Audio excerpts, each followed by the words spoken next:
Homewood, Alabama, a small polished suburb nestled just beyond Birmingham's smokestack skyline.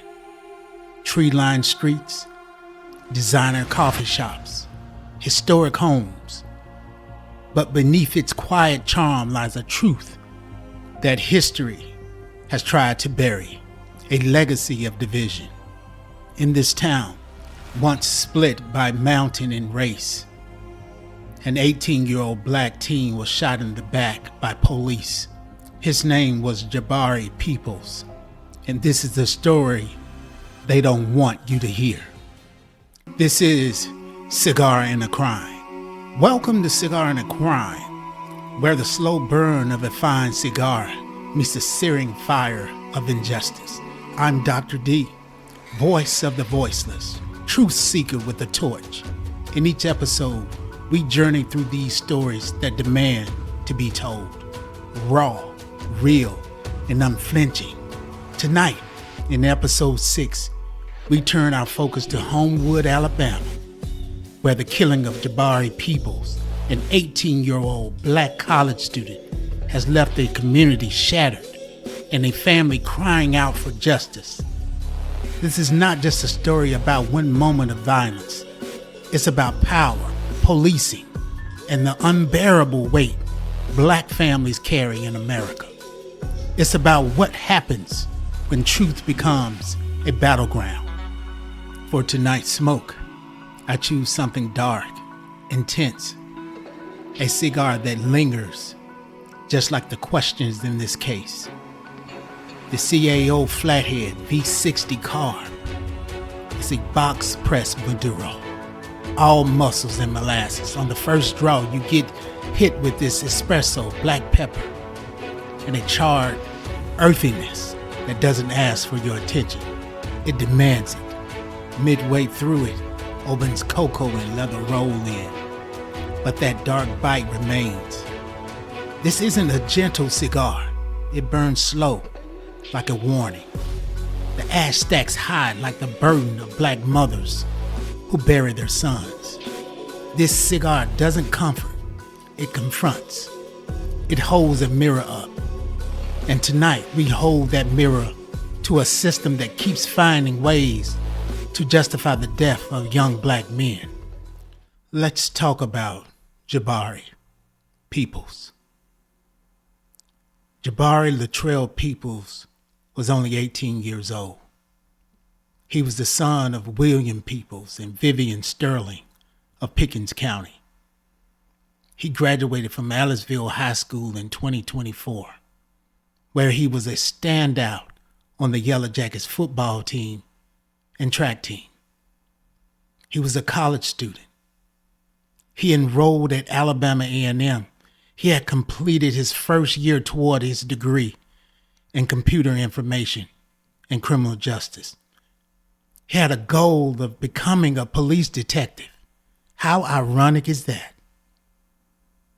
During the summer, he worked as a security guard for the DCH Regional Medical Center.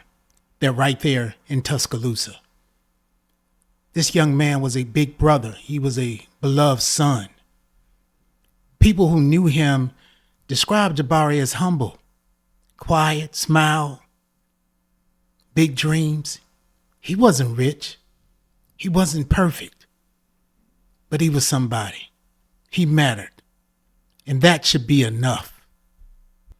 But on the night of June 23rd, 2025, Jabari was sitting in a parked car with his girlfriend in a public park in Homewood. Minutes later, he was dead. Shot once in the back by a police officer. The police say he was armed. The family says he was afraid. And between those two accounts lies a 4-minute bodycam video, a closed investigation, and a storm of grief. Let's talk about what happened that night. According to report, sometime before 9:30 p.m. on the evening of Monday, June 23rd, Jabari Peoples and his girlfriend was parked at the Homewood Soccer Park on South Lakeshore Drive near Columbiana Road.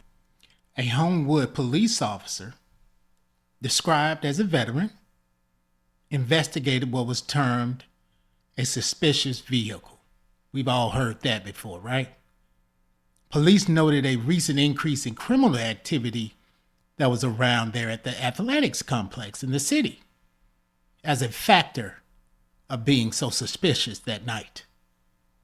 So in their initial media account, it was stated that Jabari was observed engaged in a struggle with someone else inside the car, and that he was seen pulling out a handgun before the officer fired a shot.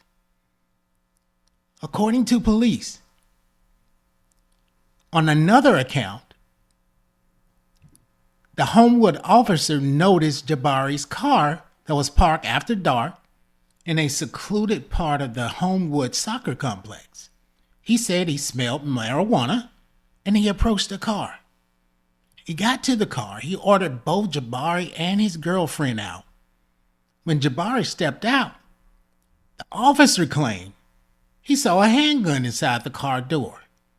He says Jabari resisted arrest, broke free, grabbed the gun, and became a deadly threat. The officer fired one shot. But here's where the story splits like a cracked mirror. The family says Jabari did not resist. His girlfriend, who was in the car, says she never saw a gun.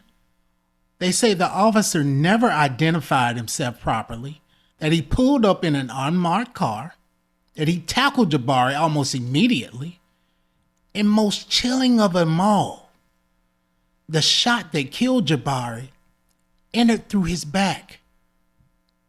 The body cam footage, it exists, but only 4 minutes were shown to this family. Slowed down, it was annotated, circled in red, and still no one can say with certainty that Jabari ever held a gun. And so the people ask, I ask, if he was running away, if he was trying to comply, then why was he shot in the back? I watched the body cam footage.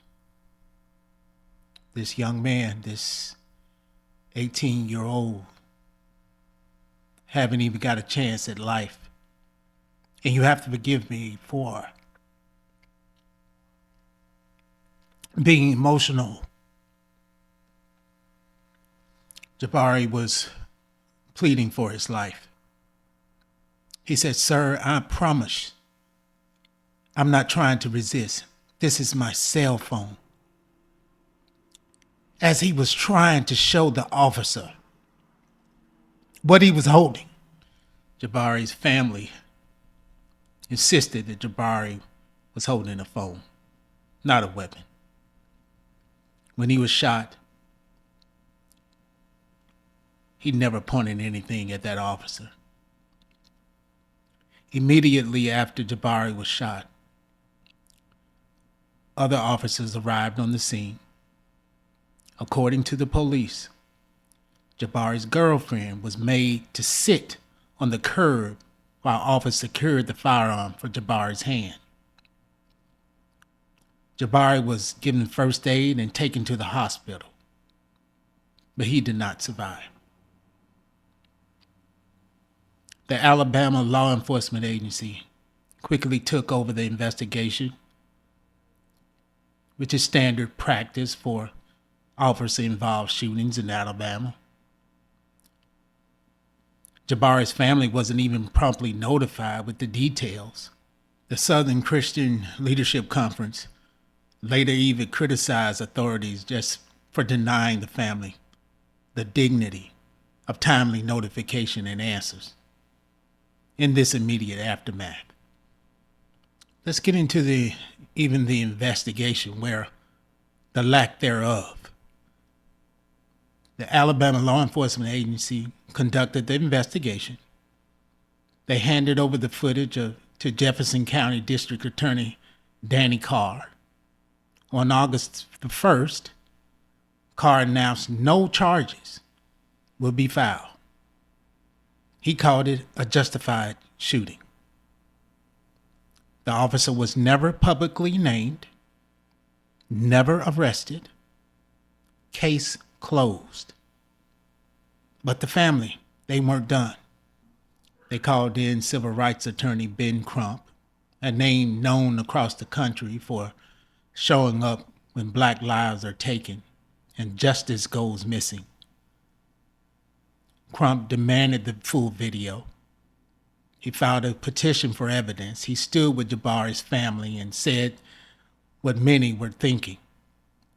If you believe this was justified, then just release the unedited footage.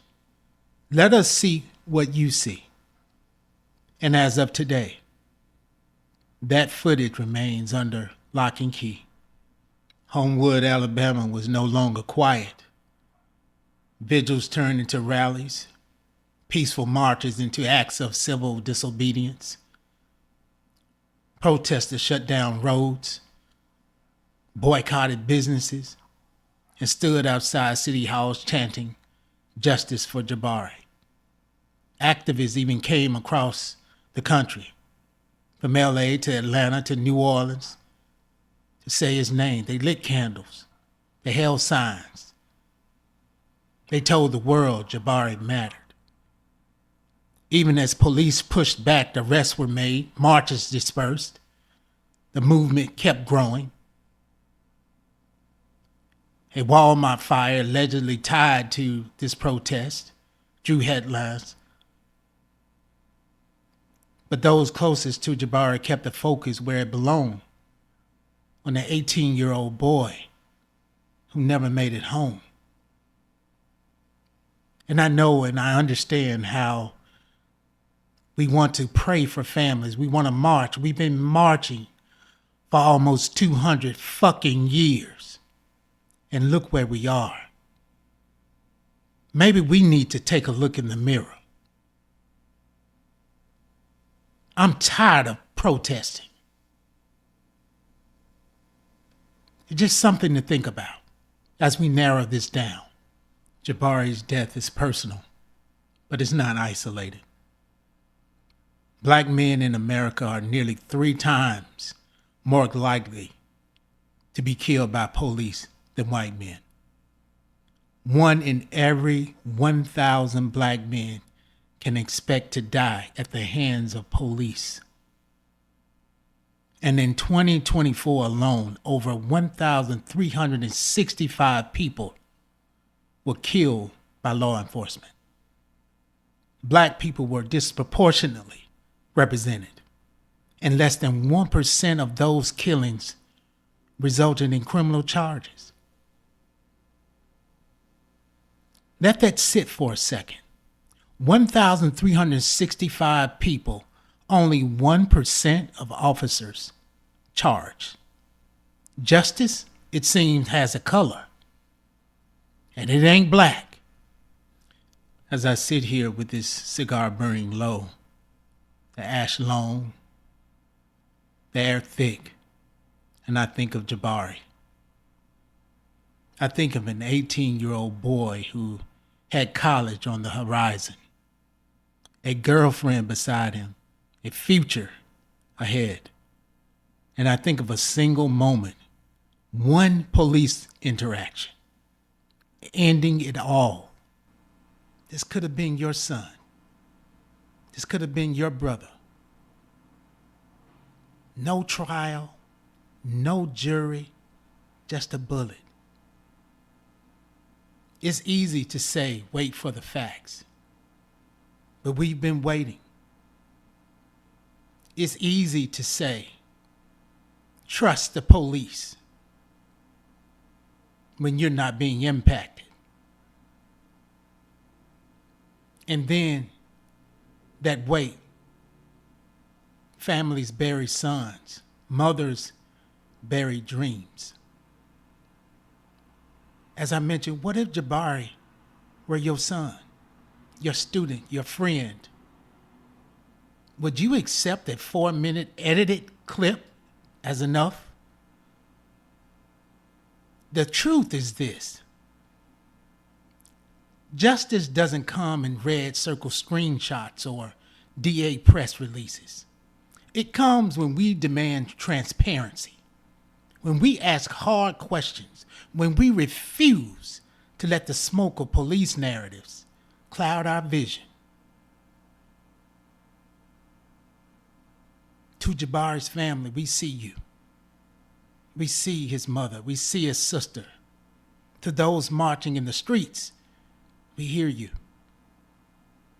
And to those still silent, ask yourself why. Justice for Jabari isn't just about this case. It's about the next one and the one after that. Until there are no more names to chant, no more candles to light, and no more mothers to console. If this story moved you, if you believe in justice, in the power of truth, in the lies behind the headlines, then I ask you, don't let it stop here. Share this episode, post it, text it, talk about it. Bring Jabari's name into the room, into your timelines, into the algorithm. And if you haven't already, hit that subscribe button on our YouTube channel. That's where we expand the smoke, where the conversations keep burning.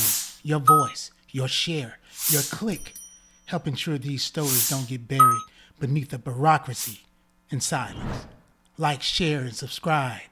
But more than that, stay loud, stay watching, stay human. Because until there is justice for Jabari and for so many others, this mic stays hot and these flames keep rising. Thank you for listening. I'm Dr. D, and this is Cigar and a Crime.